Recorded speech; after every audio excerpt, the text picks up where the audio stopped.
Been a while since you did this. Well, I feel very honored to be the one to start things up again. Feel very honored for this.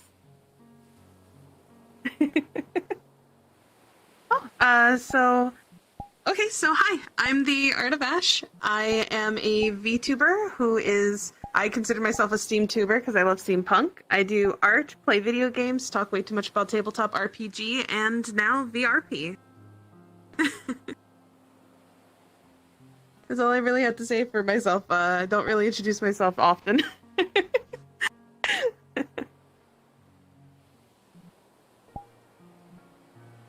What got me into steampunk? So, what got me into steampunk is I was in middle school and I was looking up a bunch of stuff for like Victorian London because I was writing a paper, and steampunk showed up in my Google search. And I kept looking and I started loving the fashion and the designs, and I was already into fantasy anyways. And fantasy and steampunk go together like really well. So I ended up starting really liking that. Plus, my family's from across the pond, so it was kind of just like it was meant to be for me to like it all. And yeah, I very much love steampunk. It's one of my favorite genres. I do cosplay, yes. Some of the times when I go out to conventions that are near where I live, I tend to cosplay very steampunk characters. I have a whole bunch of found objects that I put on for belts and fun hats and all that fun stuff. I cover myself in like things that I would never wear day to day, and just steampunk it up. I have like 3 pairs of goggles. I have like 3 belts, like a whole bunch of stuff. It's great.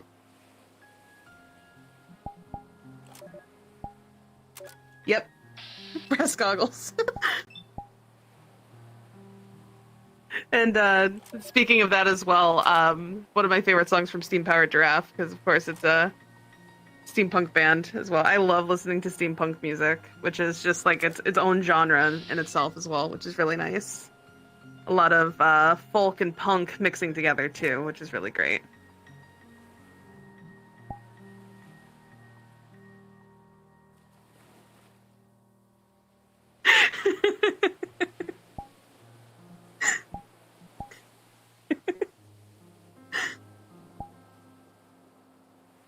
Spine is fantastic. One of my favorites besides Bunny. So have you...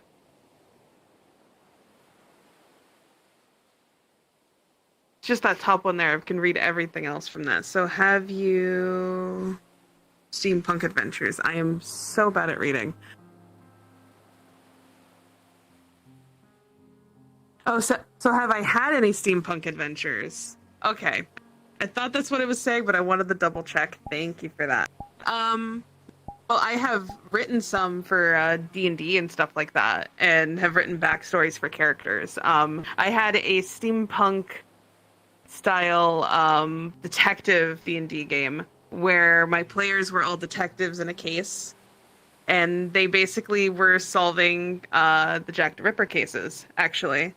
I did a whole bunch of research on Jack the Ripper, all of the actual victims and stuff like that too, and I reimagined them as different races in the D&D worlds, as well as added more Warforged in to add more of the steampunk robots effects and stuff like that too. It was very fun to dress all of these people up in Victorian outfits and cover them in like gears and stuff like that. It was really fun.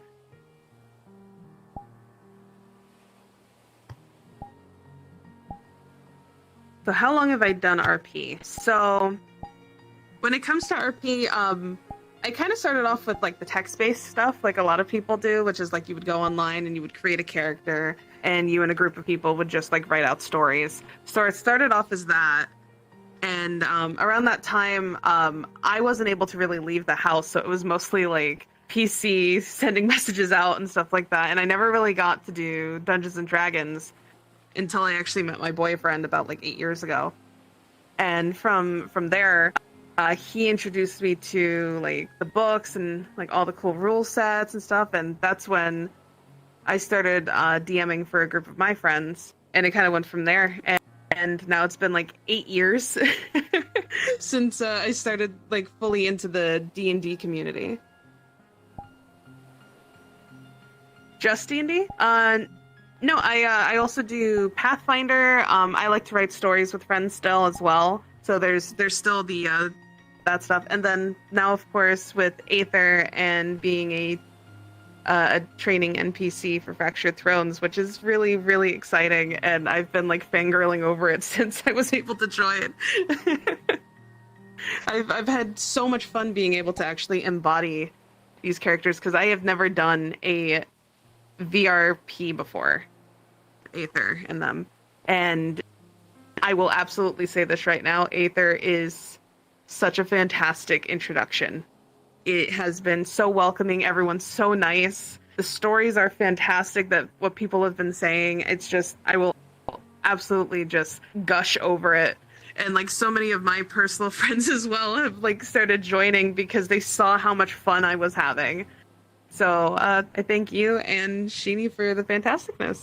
So thank you.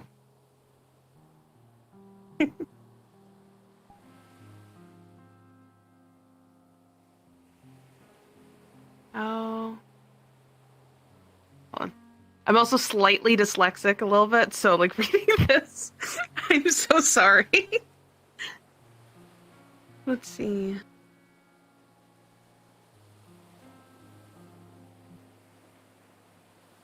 I can't read. Oh my gosh. That is another thing that I will always say, that I will say this right now. It is not you. I actually have an issue with reading. That is my apologies. Well, don't tell anyone, but I can do this.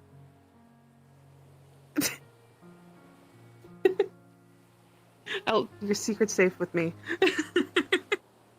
What brought you to VR? Oh, what brought me to VR? Okay. A friend of mine bought an old Oculus and was just like, hey, you should totally check out this thing that I'm doing. It's called VR Chat. And I'm like, oh, cool. I'll go ahead and check that out. That sounds really interesting. So I get in her headset and I get sick as a dog because it's the first Oculus.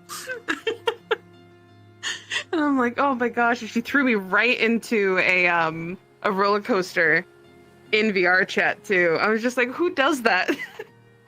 Who shoves a person onto a roller coaster first day?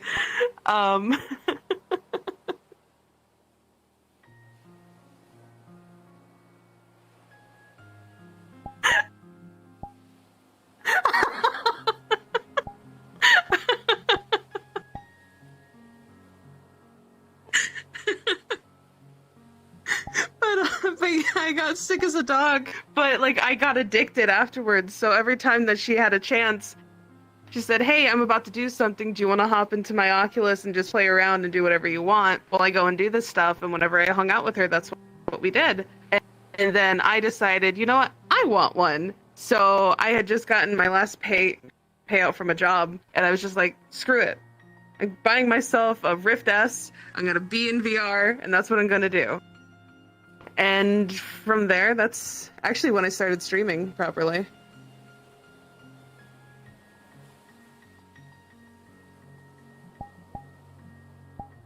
Rift S gang. I am currently now upgraded a little bit because I'm a bit of a fan of the wireless aspect of things. So I am currently in an Oculus Quest 2. But I still have my Rift S for just in case purposes.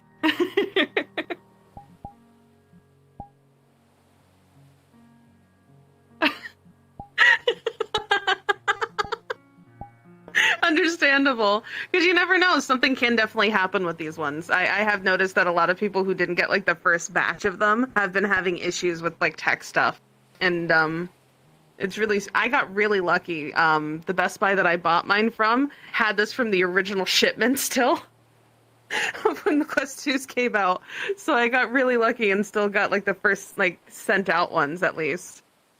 But that was also the same with my my Rift S too.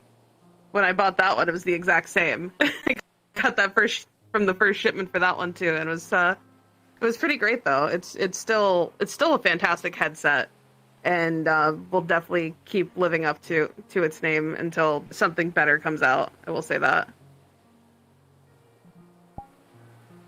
What made me try Aether? Actually, it was actually watching a lot of the Fractured Throne stuff actually got me into wanting to do VRP.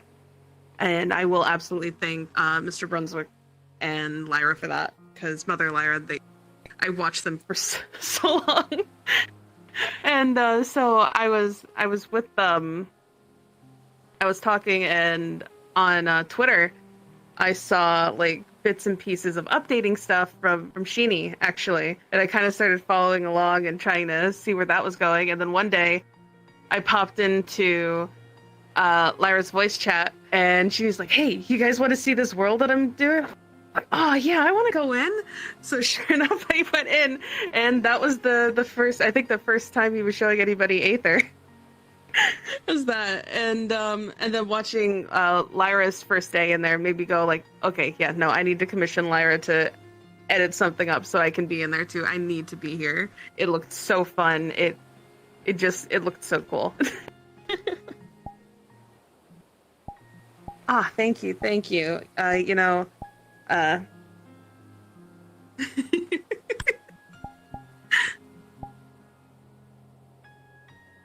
I will say, when we first met on the bridge, I was just like, how to make a cool first impression for this person I've never met before. I know, I'll tip my hat off to you.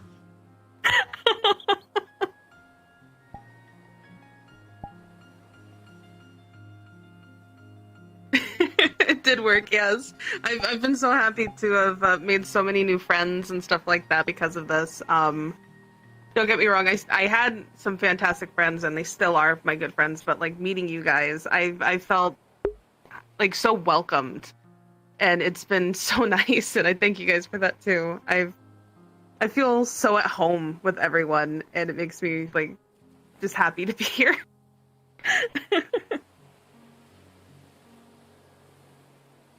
Sorry, I'm also very emotional, and I'm trying not to cry in my headset because my eyes burn really bad each time.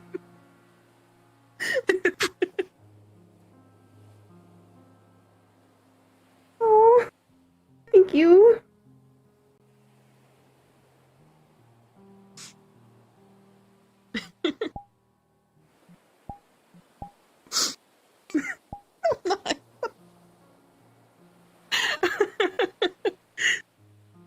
You're so amazing. I can't.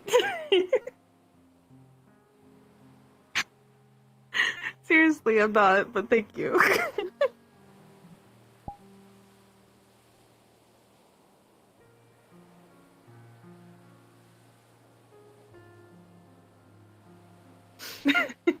That's true.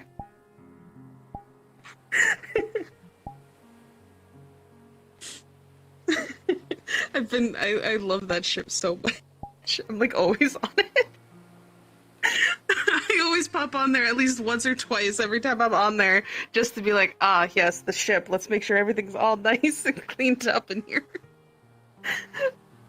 When I was doing the NPCing on Monday, my canon for where V was that she was passed out under the deck while you guys went over there and came back on the ship.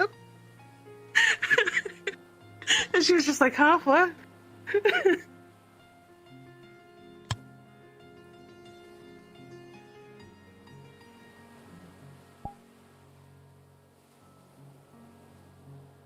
Any favorite pieces that I've done for art? I will say, actually, I have a few favorite pieces.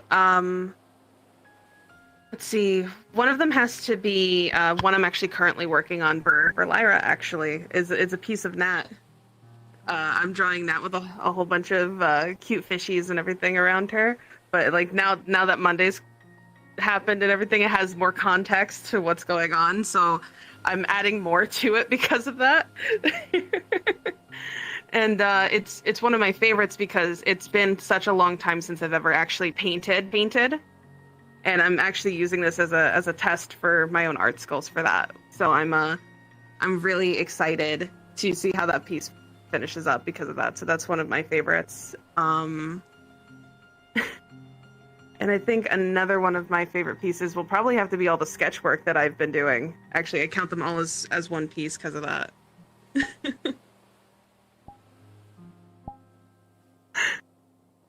Yes, all of the Among Us stuff. Absolutely. That was seriously really fun to draw.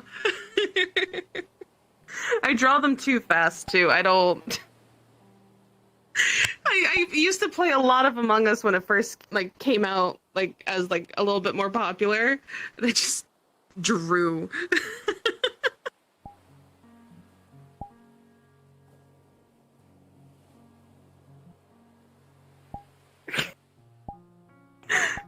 Yep.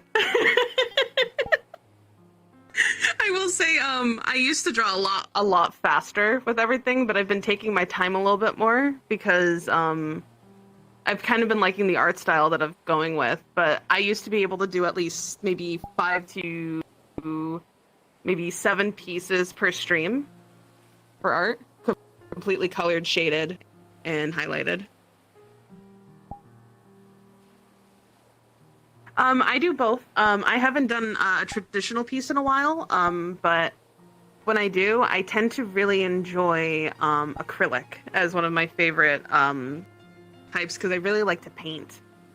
I've been painting since I was like 4, and I just haven't had like the space to actually paint, but I have like an entire closet full of blank canvases that need to be used. And as an artist, most artists, especially with traditional medium, tend to be hoarders because of that. So we hoard art. A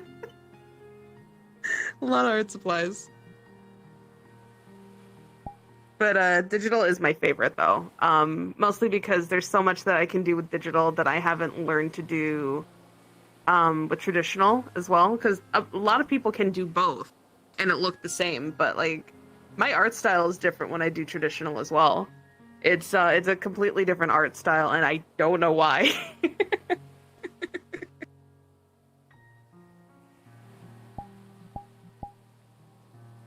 Yeah, it probably is. I know for a fact that the moment that I got the screen tablet for when I started doing more art for streaming and stuff like that, that actually brought my art style closer to my traditional.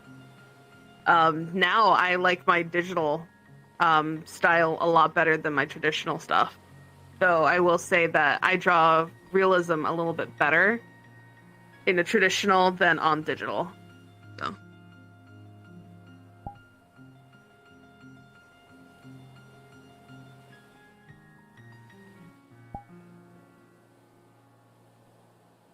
Oh, how did I end up in the vampire VRP? So I'm currently actually helping being one of the lead NPCs with it, with the person who's running it. Basically what happened is that they watched Aether, they watched Fractured Thrones, and they go, I want to bring Vampire the Masquerade into a virtual reality LARP session. And from there, because she had done LARP in which is Neon Alligator, fantastic, adorable bean, super sweet. She really wanted to bring the thing that she loved doing in real life to the virtual setting, because not only could you make your characters look exactly how you picture them in your head, you can also do things and have effects and stuff like that that you wouldn't be able to actually have in an actual like LARP. And so like having this type of thing, having the ability to respawn at the out of character area, out of all of that stuff, it appealed to her so much, and I'm so glad I'm able to be a part of this. And she kept on like saying like, oh, you could be whatever character you want, but I really want you to be the prince. I really want you to do that, but you're not assertive enough. And I'm just like, trust me, I've had acting under my belt. I could fake it till I make it.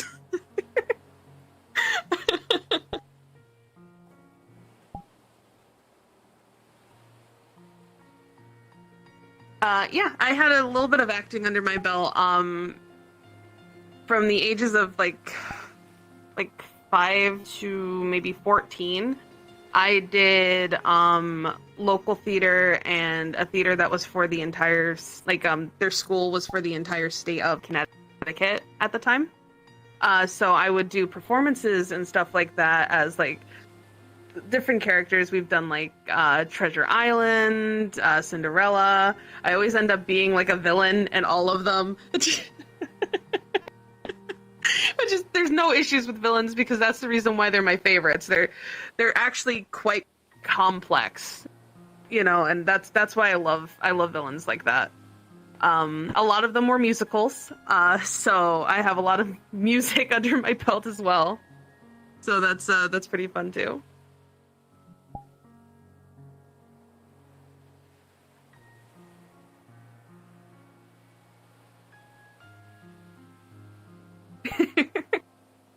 But yeah, I've been singing since I was like 5 as well. I didn't start actually playing any instruments until I was like maybe no, I will say middle school was where I picked up my first proper instrument.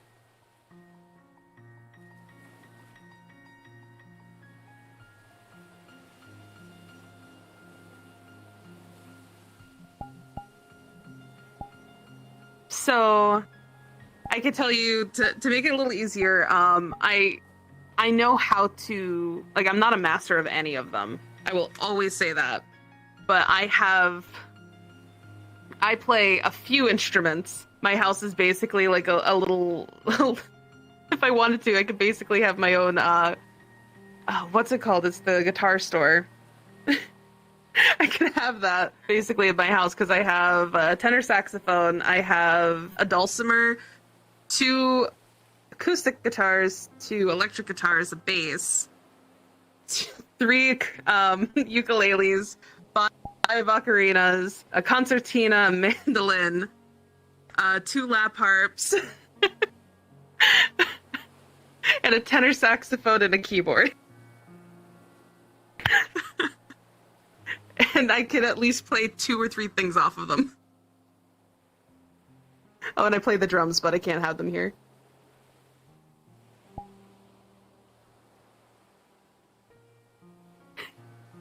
You want me to do a quick shanty? All right, let me turn around. This is gonna look very awful, probably, but let me see here. Goodness, I am a little nervous. Goodness me.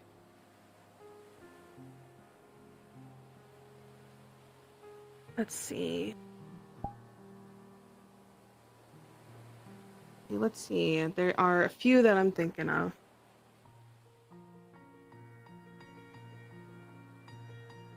Free shanty.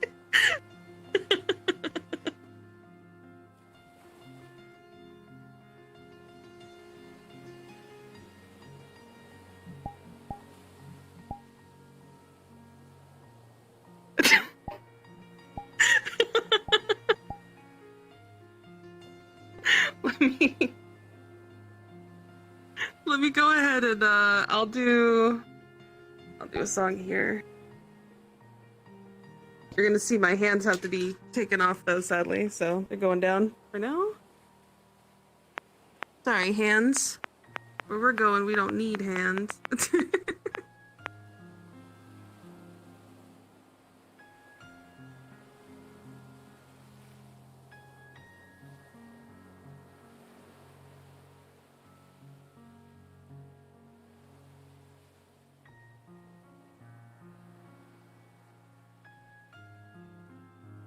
Okay.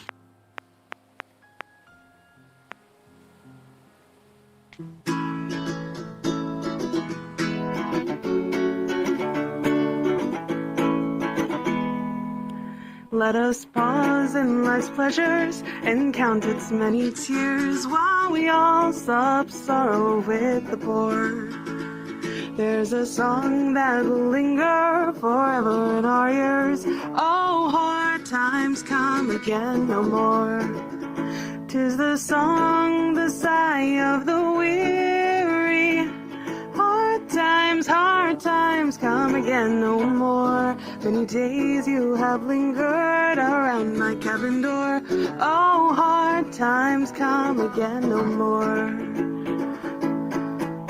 While we seek mirth and beauty and music light and gay, there's a frail form fainting at the door. Though their voices are silent, their pleading looks will say, oh, hard times come again no more. And I'll just stop there for now, because this song is a very long song. Thank you. Let me put this down before I can't see anything and knock everything over. Let's go.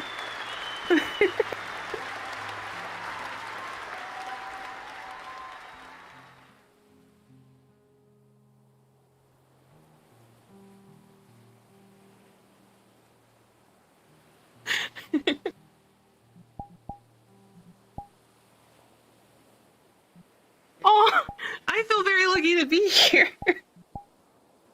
Thank you.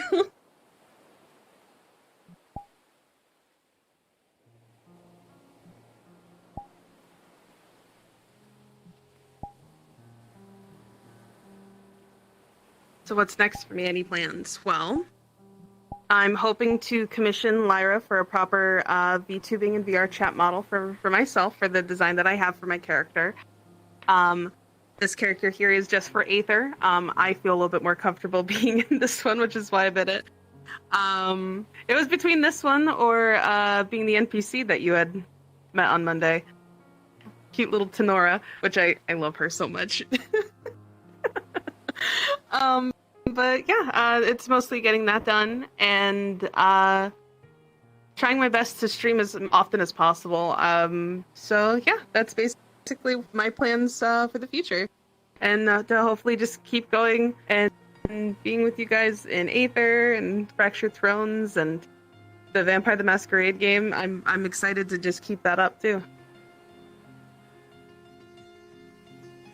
And hopefully start DMing again for D&D stuff. Yeah.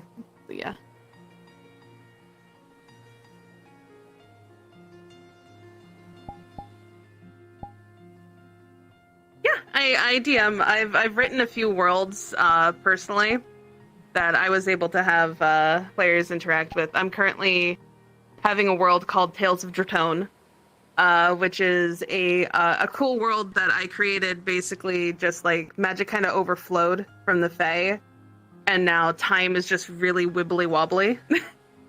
So certain parts are from like different eras of like things. So I have an entire area called Shotan, which is all feudal Japan. I have another side that is all like medieval architecture and stuff like that. Other places seem far too advanced, but still having the medieval fantasy effects. I have steampunk shoved into an entire country where it's mixture of steampunk almost going into diesel punk, which is very World War II-y. And so it's I have like all this stuff combining together, and it still works very well because of the villains and stuff that I have written in there. I'm still writing more. Hopefully, I actually have a world anvil that I have all this stuff being shoved into, so I can keep it all organized.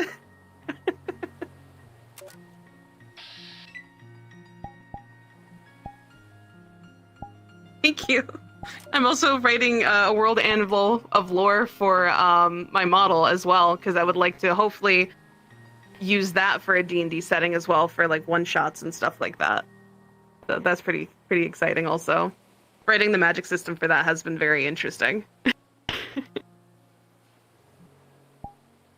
Any D&D stories? From which point of view? Do you want from DM side or as player? Because I'm also in so many games. Best one of each. All right. So I'll go ahead and I'll do one for the first game that I ever played in. I was a catfolk bard named Persephone. Very high-pitched, very fun to play. She was a bard who was hit too many times in the head with a bunch of apples while she was learning to become a bard and had to roll sanity checks. And every time that things seemed to be a little bit more stealthy times, I had to roll those because otherwise she'd burst into song. And I had passed my first sanity check for this stealth mission. And we're going through, we had to crawl through like this little like vent system in this dungeon. And I was with the rogue because I was the only one with the highest stealth in the party for this. And while we're going through, we got through successfully, but the 2 guards could still hear us past this part if we weren't careful. And I rolled a critical fail on my sanity check afterwards. It started bursting into music, something along the lines of, "We made it! Hooray!" And it was just awful. It was terrible. The rogue had so much to do because he slapped me so hard that I almost went down because we had just gotten out of a mission before that.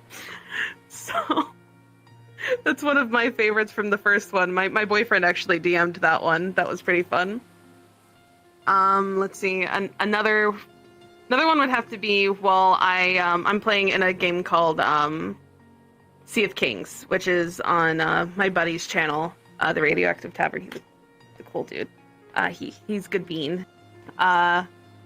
His game, I play a Triton girl named Aquamarine, who is a cleric. One of my favorite parts for that has to be us finding out that one of the other player characters is actually her father, her real father.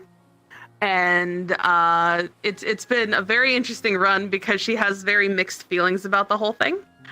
And so, like, the entire party always gangs up on them saying that he's a really bad dad.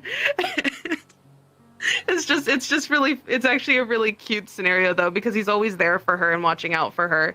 And she's doing the same. She actually, being a cleric, she has Revivify. She's brought him back to life at least maybe 3 or 4 times already. So she's like, I feel like you owe me for most of this stuff. And she lost her eye the first time she brought him back. And it was, let's just say it was a very, it's fun dealing with a parental thing, especially when that person in real life, it's a reverse role. I'm technically his internet mom. He's playing my dad.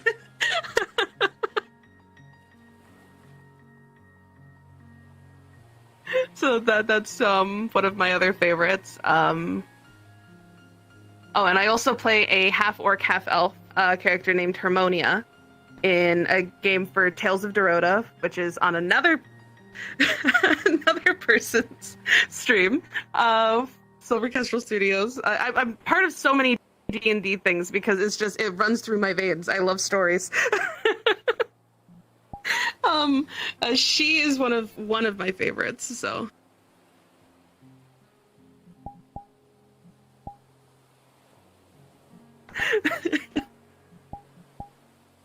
I'm in so much. It's so much fun. I get like hyped up every time it comes to game time. But one of my favorite things has to be the first time I ever played her.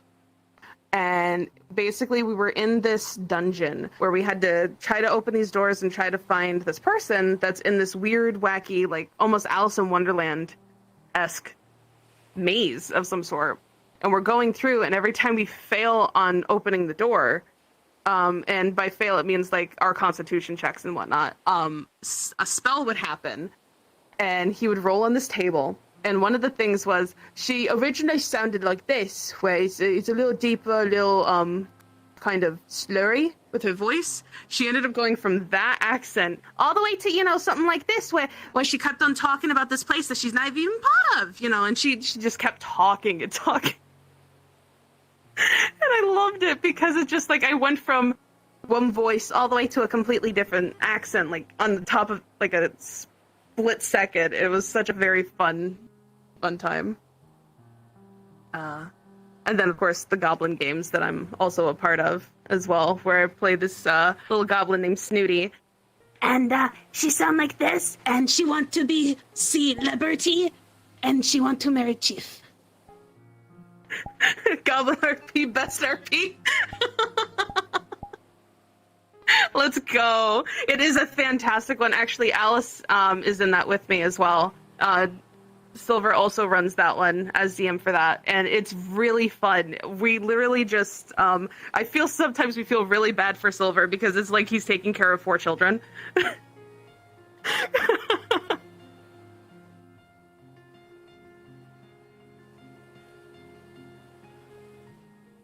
So what about...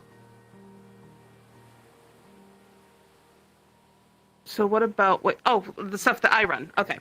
So Tales of Dratone, I have been writing for about like maybe 5 years. And basically, one of my favorite stories from it is the first time I ever ran it. Basically, I had two people who had never played Dungeons and Dragons before, and my boyfriend's younger brother. And I ran it for 3 people. I pulled the entire thing out of my ass. I made a map. I wrote character sheets on like the drop of a dime. I threw everything together and I said, you're only using this just to roll d20s. That's all you're doing right now is rolling d20s. You tell me what type of magic you want to do. I'll see, like, sure, that's it. That's what you're going to do. We're just going to do it that way. It's going to be so much easier. And I think my favorite thing is that we had a water genasi who thought he was a fish. We had a Kalishtar who didn't know she was a Kalishtar. And her magics were a little different because it was kind of like she was dream weaving a lot. Yes, exactly. A very confused party. But we had 2 genasis, actually. We had the water genasi, and then finally there was our fire genasi, whose skin was kind of like molten lava, so he had like the little rocks and everything that would go through. It was really neat. He wanted to be a blacksmith because he was raised by a blacksmith by this volcano in on parts of the map. But my favorite part is that I threw them into... This is where it's funny, because I'm going to tell this exact part again, because I did this story twice. for both times I ran it, because I wanted to see what their reactions would be with this. I threw them to a cave full of goblins. And, most players do is just like, they try to either sneak in, try to figure out how to get like the goblins out of there so they can continue on with their mission, or they just kill them all. This group went ahead and bribed them with food and any cut of the treasure that they had.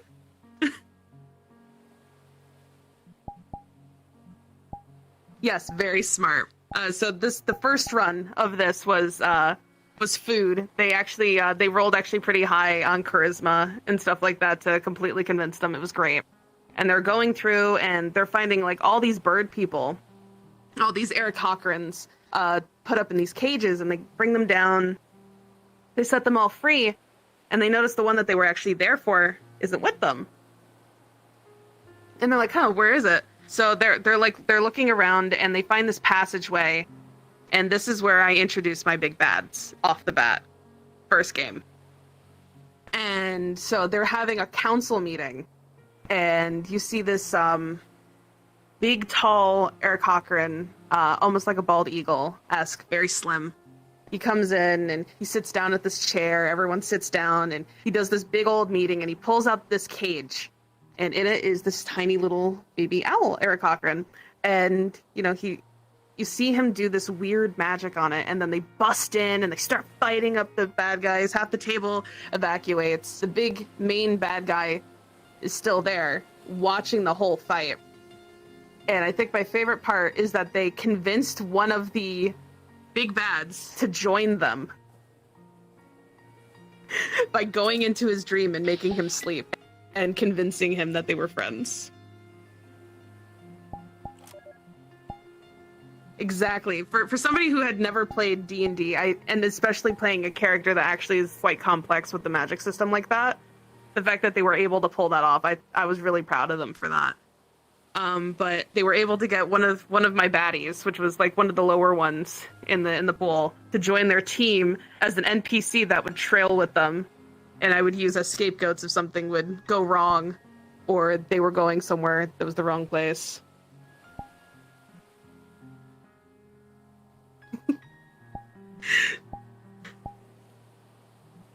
So there was that one. So now we'll fast forward now. It's last year.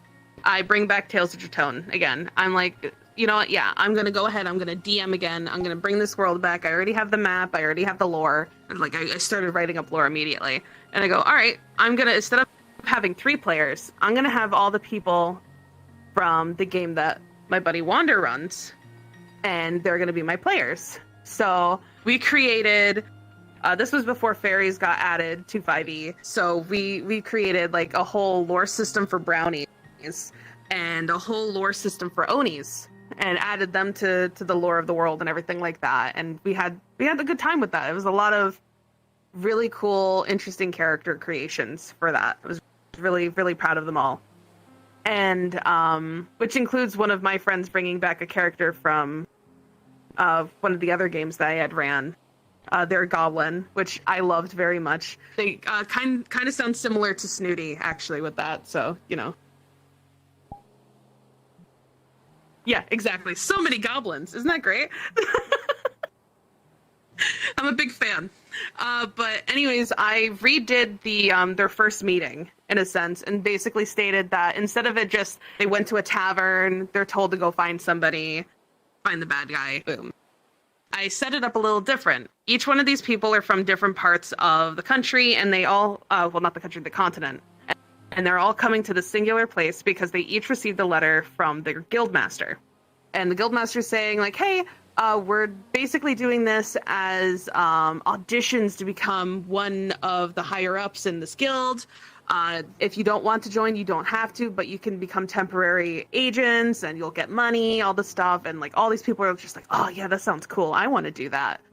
So they all go in, there's a carnival going on. Some of them went and saw the circus, all that fun stuff. Like I made it like this big, cool adventure in the city. And they go, they get their quest, and they go up to the cave again. And this is where things start going the same. They're trying to find the twin of this bird. So they send in the goblin because it's a cave of goblins. The goblin, however, was raised by humans and only knows broken goblin. So this is where things get complicated because the party assumes that she's having trouble talking with them when she's doing fantastic. She's rolling great. And they decide, all right, that's it. Send in another guy who knows goblin, and then if things go wrong, we're killing them all.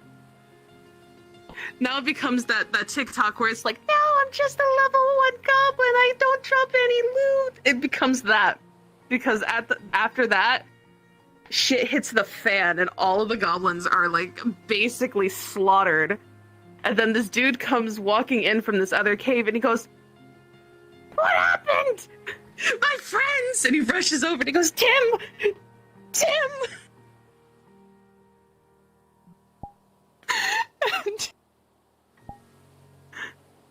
And yeah, Goblin's life is hard. Basically, they start interrogating this goblin that comes in. He's sobbing over this dead body of his best friend, and they're interrogating him. And they're going like, "What are you doing here? Where are the owl people? Where's all this stuff?" And, I don't know what you're talking about. We were hired here to take one owl. There's a big scary lady in the other cave. She's the one that's behind it all. And they stop. And I end the session there, and I look at them, and I go, are you happy now? You just killed a bunch of goblins that were literally 2 hits and down. I literally told you what each one was doing. What if you killed him while he was taking a bath? He was taking a bath. Yes, they were. The adventurers were definitely bullies. Actually, one of the players is actually in chat right now, which is really funny. Hi, Dad. So,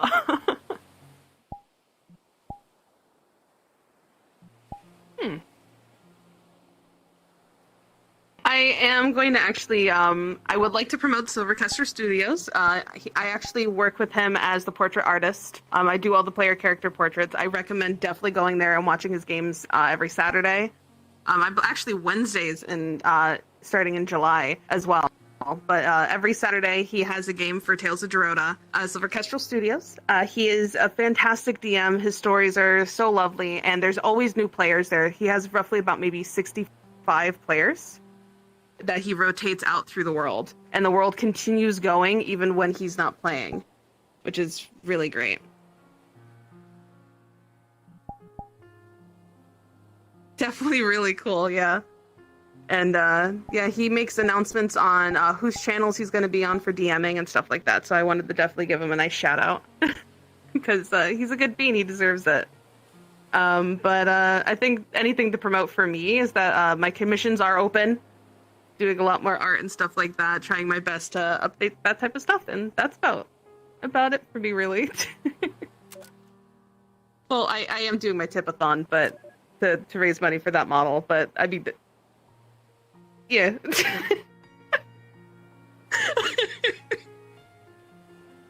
I'm having too much fun. I'm like forgetting half the stuff that I'm doing.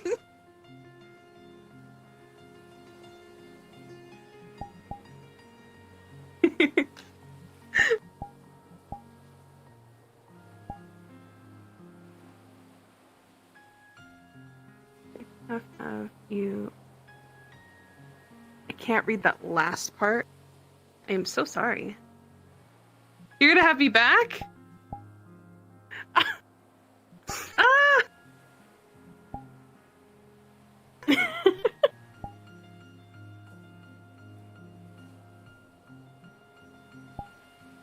Yeah, that's very true. I would love to come back here though and tell you more of the adventures and stuff, and talk more Aether and all that stuff like that too, because I seriously am having a blast. Oh heck yeah, photo time, let's go.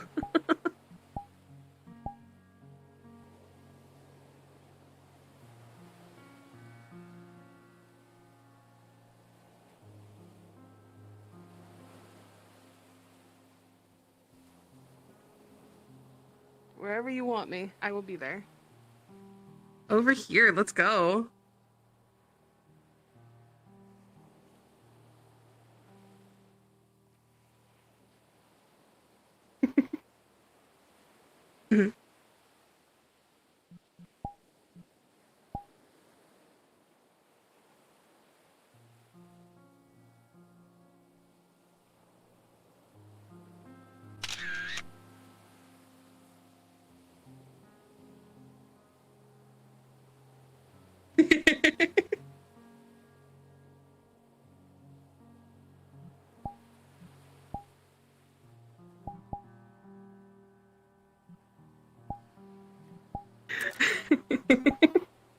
I seriously had a fun time. Thank you so much. Here, let me get down here so I can give you a hug.